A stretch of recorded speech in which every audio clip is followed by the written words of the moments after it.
एक ऐसा युद्ध जिसने धर्म और अधर्म के बीच की रेखा को स्पष्ट कर दिया। लेकिन इस महायुद्ध में कौन था सबसे शक्तिशाली योद्धा? अर्जुन, कर्ण, भीष्म, द्रोणाचार्य या स्वयं श्री कृष्ण? आज हम आपको बताएंगे कि महाभारत के सबसे बलशाली योद्धा कौन थे और क्यों। भीष्म पितामह, महाभारत के सबसे अनुभवी योद्धा, जो इच्छा मृत्यु का वरदान लिए हुए थे। उन्होंने अकेले 10 दिनों तक कौरव सेना का नेतृत्व किया और पांडवों की सेना को नष्ट कर दिया। उनके सामने कोई भी योद्धा टिक नहीं पाया, लेकिन वे भगवान श्री कृष्ण की योजना के आगे झुक गए और शिखंडी के कारण पराजित हुए।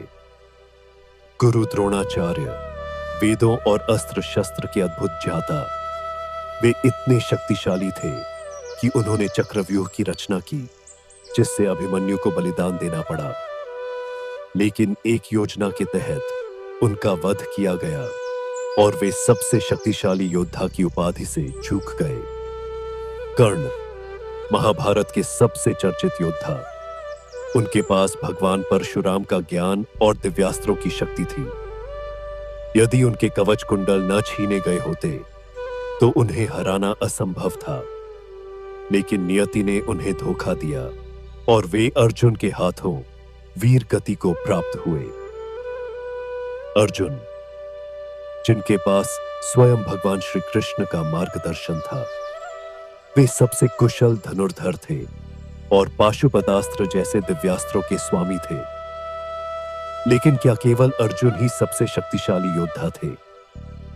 गुरु द्रोणाचार्य के पुत्र अश्वत्थामा, जिन्हें भगवान शिव का वरदान प्राप्त था, उन्होंने नारायणास्त्र चलाया जिसे कोई रोक नहीं सका।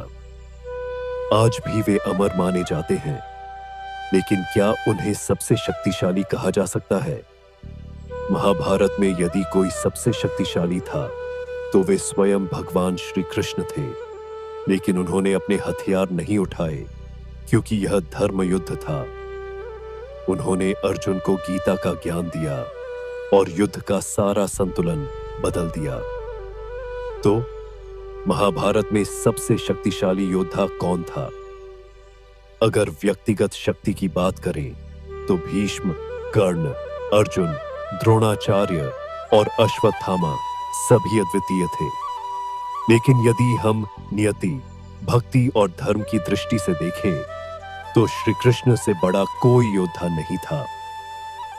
अगर आपको यह वीडियो पसंद आई तो इसे लाइक करें, चैनल वैदिक देवता ज्ञान को सब्सक्राइब करें और कमेंट में बताएं आपके अनुसार सबसे शक्तिशाली योद्धा कौन था।